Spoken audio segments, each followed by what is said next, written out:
Hay selecciones que llegan a un mundial con maletas. Y hay selecciones que llegan con música, con color, con el alma de un país entero cosida en la camiseta amarilla. Colombia no aterrizó en México como cualquier equipo. Aterrizó como una fiesta que nadie había pedido, pero que todo el mundo estaba esperando sin saberlo. La noche en Guadalajara tuvo otra temperatura, no la del verano tapatío, sino la de un equipo que descendió de un autobús procedente de San Diego rodeado de banderas, de trompetas, de sombreros vuelteao y de una energía que era imposible de contener. Afuera del Hotel Gran Fiesta Americana, decenas de hinchas colombianos que llevaban horas esperando en la calle explotaron en cánticos en cuanto el bus dobló la esquina. Como queriendo recordarle al equipo que incluso a miles de kilómetros de Bogotá, de Cali, de Medellín, no estaban solos. El recibimiento fue una serenata, literal, con cumbia, con banderas tricolores, con mexicanos mezclados entre la marea amarilla aplaudiendo nombres que ya conocen de sobra. Camilo Vargas, James Rodríguez, Luis Díaz. Guadalajara, la perla tapatía, se rindió a una selección que llegó al Mundial 2026 con algo que no todos los equipos tienen, la certeza de que donde van a ser bienvenidos. Había un vendedor local llamado Kennedy, que miraba fascinado desde afuera de la valla y decía sin dudar, «Su locura me impresiona. Es algo muy diferente a lo que vivimos acá». Tenía razón. Porque la hinchada colombiana no ve el fútbol, lo vive. No sigue a su selección, la acompaña. Y esa diferencia se nota en cada ciudad, en cada calle, en cada estadio que toca. ¿Por qué Guadalajara? ¿Por qué Colombia eligió la capital de Jalisco como su campamento base para este mundial? Para entenderlo hay que mirar el mapa. La Academia AGA del Atlas FC, donde Colombia entrenará durante toda la fase de grupos, es una de las instalaciones más completas que la FIFA autorizó para este torneo. Gimnasio de primer nivel, canchas en perfectas condiciones, restaurante privado, espacios de recuperación modernos. Todo lo que un equipo que viene a competir en serio necesita. Y la ubicación es estratégica. Desde Guadalajara, Colombia puede llegar a Ciudad de México, donde jugará su debut, en menos de una hora de vuelo. Pero hay algo más. Guadalajara tiene alrededor de 8,000 colombianos en su área metropolitana. No es una comunidad enorme, pero es una comunidad presente, activa, que convirtió los primeros entrenamientos en pequeñas postales de Colombia en territorio mexicano. El primer día de práctica, con el Mundial recién inaugurado en el Azteca con el México contra Sudáfrica, Néstor Lorenzo tomó una decisión reveladora. Abrió el entrenamiento completamente. Durante casi 2 horas, más de 15 medios colombianos y mexicanos pudieron observar cada ejercicio, cada combinación táctica, cada broma entre compañeros.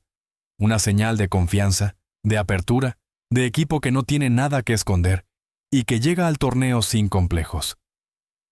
John Córdoba, recuperado de las molestias que arrastraba desde la preparación en Estados Unidos, trabajó con normalidad y fue uno de los más activos sobre el campo. Pero la sesión en sí no fue lo más llamativo de esa mañana. Lo más llamativo fue el ambiente, el ruido, la sensación de que Colombia ya estaba jugando su mundial antes de que empezara. Suscríbete al canal ahora mismo, porque lo que viene a continuación, la historia de cómo esta generación llegó hasta aquí y lo que puede hacer en el torneo más grande del planeta, es algo que no te puedes perder. Para entender de verdad, ¿por qué Colombia genera tanto respeto en este Mundial 2026? Hay que retroceder 12 años, al verano de 2014, a Brasil, a un mundial donde nadie esperaba gran cosa de una selección que llegaba sin Radamel Falcao, lesionado, sin su máximo goleador histórico, con la duda de si había suficiente talento para compensar esa ausencia brutal. Y entonces, apareció un chico de 23 años llamado James Rodríguez. Lo que hizo James en Brasil 2014 es uno de los capítulos más extraordinarios en la historia reciente de los mundiales. Marcó en los 3 partidos de la fase de grupos contra Grecia, Costa de Marfil y Japón. Pero el momento que lo cambió todo llegó en octavos de final contra Uruguay, en el Maracaná de Río de Janeiro. A los 28 minutos, James recibió un balón largo cerca de la media luna del área. Lowe durmió en el pecho mientras se giraba, y sacó un latigazo de zurda que se clavó en el ángulo sin que el portero pudiera hacer absolutamente nada. El estadio entero se puso de pie. Hasta los hinchas uruguayos aplaudieron. Era el gol más bonito del torneo, el que ganó el premio Puskás al mejor gol del año, y que 12 años después sigue siendo uno de los más recordados en la historia de las Copas del Mundo. Luego marcó el segundo. Colombia ganó 2-0. Era la primera vez en la historia que la tricolor llegaba a cuartos de final de un mundial. James terminó ese torneo con 6 goles en 5 partidos. Fue el máximo goleador del mundial con 23 años. El mundo entero habló de él. El Real Madrid lo fichó semanas después. Ese es el peso histórico que carga la camiseta colombiana cuando llega a una Copa del Mundo. Esa es la memoria que activa en millones de personas.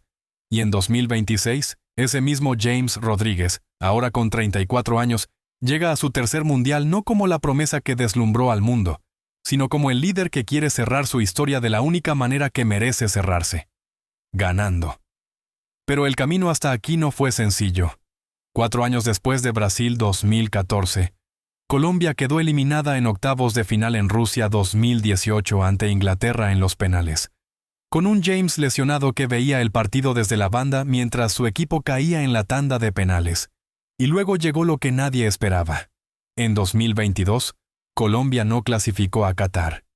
Una eliminatoria llena de tropiezos, de cambios de entrenador en plena competencia, de una generación en transición que no encontró el camino a tiempo. Ver el Mundial por televisión mientras el resto del mundo jugaba dejó una herida que todavía hoy muchos colombianos sienten en el pecho. Pero entonces llegó Néstor Lorenzo. Y todo cambió. El técnico argentino tomó un equipo que había perdido la confianza y lo reconstruyó desde adentro. Instaló una identidad de juego clara, un sistema que le daba equilibrio defensivo sin renunciar al ataque, y sobre todo encontró la manera de que James Rodríguez y Luis Díaz coexistieran dentro del mismo equipo sin que uno opacara al otro. Eso, que parece sencillo cuando funciona, no lo es para nada.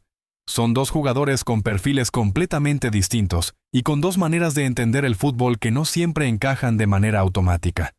Lorenzo encontró el equilibrio. Y cuando ese equilibrio se vio en el campo, Colombia se convirtió en un equipo diferente. Las eliminatorias sudamericanas lo confirmaron. Colombia terminó tercera con 28 puntos en 18 jornadas, clasificando con comodidad solo detrás de Argentina y Ecuador, y dejando fuera a Uruguay, a Brasil y a Paraguay. Pero los números van mucho más allá de la posición final. El equipo promedió 1,6 goles por partido, con un índice de goles esperados de 1,52, lo que significa que no solo creaba oportunidades, sino que también las convertía. Luis Díaz fue el máximo goleador con 7 tantos, segundo solo por detrás de Messi en toda la Conmebol. James Rodríguez fue el asistidor número 1 de todas las eliminatorias sudamericanas, con 7 asistencias, muy por encima del segundo clasificado.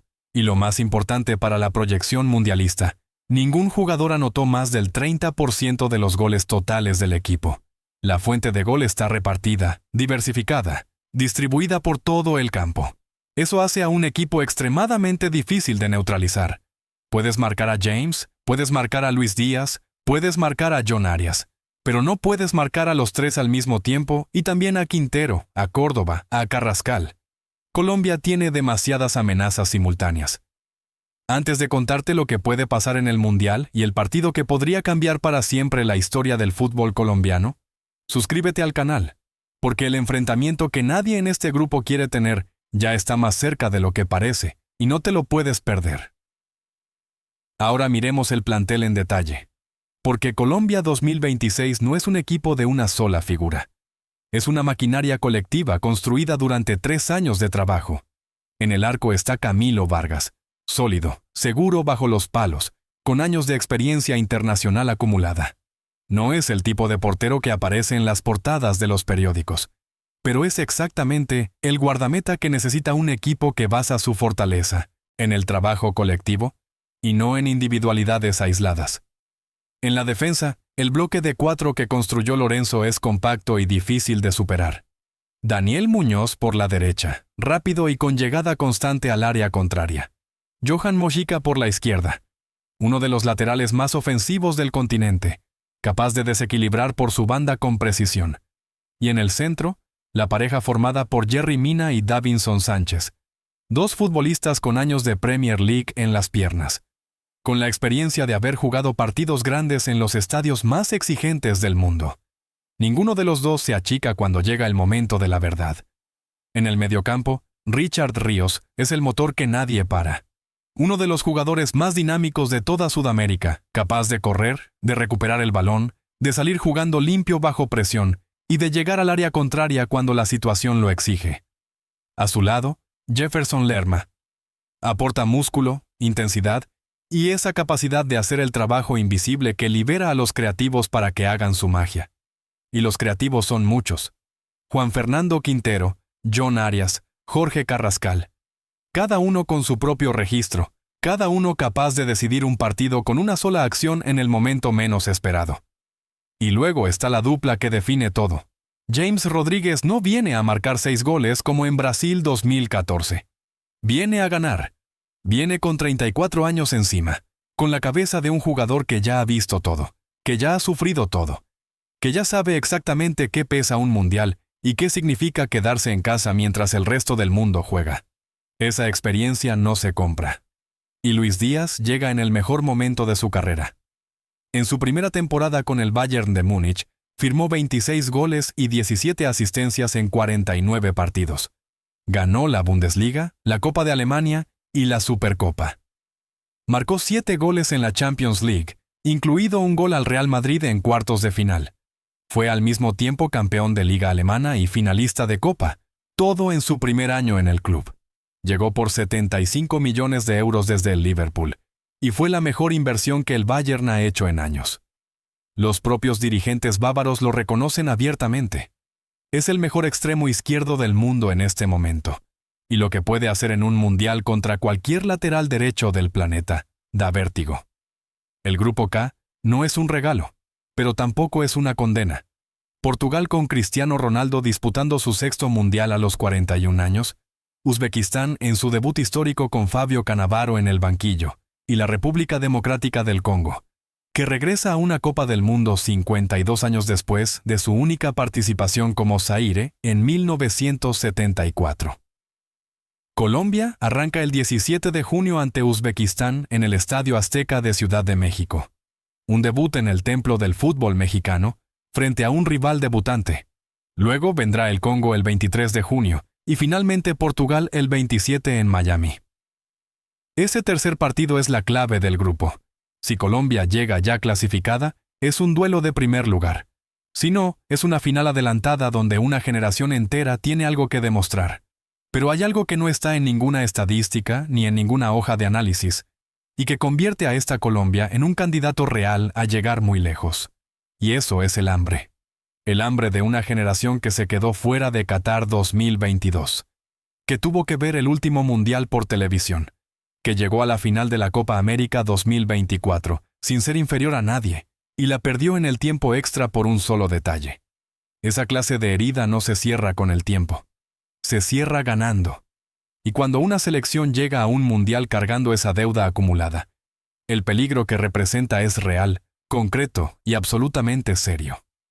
Antes de partir de San Diego hacia Guadalajara, James habló con la prensa con una mezcla de calma y determinación que dejó claro exactamente cómo está la cabeza de este equipo. Cuando le preguntaron si Colombia podía llegar lejos, sonrió y respondió sin dudar. Este grupo tiene muchos sueños y muchas ganas. Hay talento y calidad. ¿Por qué no soñar con una gran final? No lo dijo como protocolo de prensa. Lo dijo como declaración de intenciones de alguien que lleva 3 años construyendo algo y que ahora, por fin, ha llegado el momento de mostrarlo al mundo. Guadalajara fue el punto de partida. La serenata de bienvenida, los hinchas en la calle, la cumbia sonando en la noche tapatía. Pero eso fue solo el prólogo. Lo que viene ahora es el partido de verdad, el que se juega sobre el césped del Azteca, el que Colombia ha estado preparando durante 4 años de trabajo, de sacrificio y de una eliminatoria que demostró sin ningún margen de duda que esta selección no llegó al Mundial de casualidad. La afición ya tomó Guadalajara. El equipo ya está listo. La pregunta que todo el mundo se hace, la que ningún rival quiere responder en voz alta, es simple y brutal a la vez. ¿Puede Colombia ir a ganar este Mundial? Lo que sí está claro es que nadie, absolutamente nadie en este torneo, quiere cruzarse con la tricolor en una eliminatoria. Y esa es la mejor señal de que algo grande puede estar a punto de pasar. Suscríbete al canal si este video te ha gustado. Cada semana traemos las historias más completas del Mundial 2026, las que van más allá de los resultados y te cuentan lo que realmente está en juego. Nos vemos en el próximo video.